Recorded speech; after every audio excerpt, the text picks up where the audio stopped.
संकट कटे मिटे सब पीरा, जो सुमरे हनुमत बलबीरा।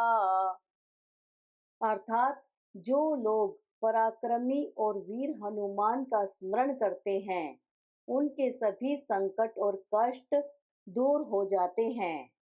स्वर सुधा मंच पर जानिए आज हनुमान चालीसा की इस चौपाई की कहानी। हनुमान कहीं जा रहे थे। उन्होंने देखा कि कुछ लोग मानव शरीर को नहीं, बल्कि एक लकड़ी की मूर्ति को जला रहे हैं। पास में एक बूढ़ी औरत जोर जोर से चिल्ला रही थी। वह अपने मृत बेटे के बारे में लगातार विलाप करती रही। उसके बगल में एक छोटा लड़का खड़ा था, जो अपनी रोती हुई दादी को यह आश्वासन देकर सांत्वना देने की कोशिश कर रहा था कि उसके पिता मरे नहीं हैं। हनुमान को आश्चर्य हुआ कि किसी जीवित व्यक्ति का अंतिम संस्कार क्यों किया जा रहा है। जिज्ञासावश वह वृद्ध महिला के पास पहुंचे। हनुमान के पूछने पर बुढ़िया ने हनुमान से अपनी जटिल कहानी सुनाई। उसका बेटा जीवित था। जीवित रहते हुए वह मृत समान था। राजा बलधारी जिसे भी बुलाते थे, वह कभी वापस नहीं आता था। हनुमान को समझ में आ गया कि उसके बेटे और अन्य लोगों के गायब होने और दुष्ट राजा के बीच कुछ संबंध है। हनुमान ने उससे वादा किया कि वह पूरी समस्या की जड़ तक पहुंचेगा और उसके बेटे को वापस लाएगा। हनुमान राजा बलधारी के राज्य के समीप ही थे।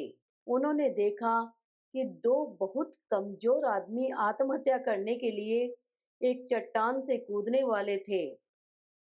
हनुमान ने उन्हें ऐसा करने से रोका। हनुमान ने करुणापूर्वक समझाया, आत्महत्या किसी भी समस्या का समाधान नहीं है। समस्याओं का साहस के साथ सामना करना चाहिए। एक ने बताया, वह पूरे गांव में सबसे शक्तिशाली पहलवान थे। एक दिन राजा बलधारी ने उन्हें कुश्ती प्रतियोगिता के लिए आमंत्रित किया। हमने निमंत्रण स्वीकार कर लिया। राजा बलधारी ने उनकी सारी ऊर्जा और ताकत को चूस लिया।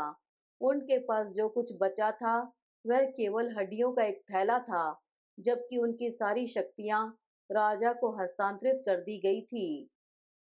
उसकी बात सुनकर हनुमान आश्चर्यचकित हो गए। हनुमान ने मन ही मन सोचा कि राजा को अकल्पनीय शक्ति कैसे प्राप्त हुई। दोनों पहलवानों ने हनुमान को बताया, राजा ने भगवान ब्रह्मा की तपस्या की थी। भगवान ब्रह्मा उसकी तपस्या से प्रसन्न हुए। राजा को एक वरदान दिया कि वह अपने सामने खड़े किसी भी व्यक्ति की पूरी शारीरिक शक्ति खींच सकते हैं। इसी वरदान के कारण उनका नाम बलधारी पड़ा। दूसरे व्यक्ति ने हनुमान को बताया, वह व्यक्ति को मरने नहीं देता है।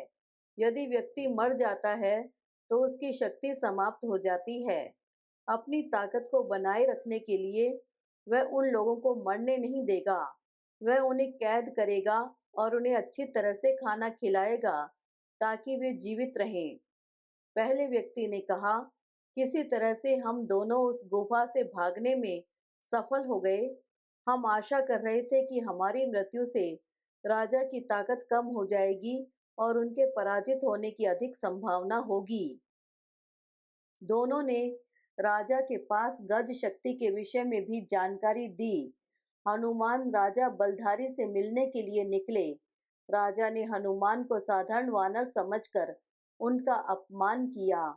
हनुमान को मारने आए सैनिकों को हनुमान ने पल भर में सभी सैनिकों को नष्ट कर दिया। यह देखकर बलधारी गंभीर हुआ। बलधारी और हनुमान का युद्ध हुआ और हनुमान ने बलधारी को आसानी से हरा दिया। बलधारी ने हनुमान का हाथ पकड़कर उनकी ऊर्जा छीनने की कोशिश की। भगवान शिव का बल उसकी क्षमता से अधिक था। बलधारी हनुमान का हाथ छोड़ना चाहता था। हनुमान की ऊर्जा एक प्रचंड वेग के साथ उनके शरीर में प्रवाहित हुई। बलधारी का शरीर चरम बिंदु को पार कर गया तो यह लाखों टुकड़ों में विभाजित हो गया, जो पूरे स्थान पर बिखर गया। गज शक्ति को अपनी ताकत मिल गई तो हनुमान उसे अपनी माँ के पास वापस ले गए। बूढ़ी माँ बहुत प्रसन्न हुई और उसने हनुमान को बहुत आशीर्वाद दिया।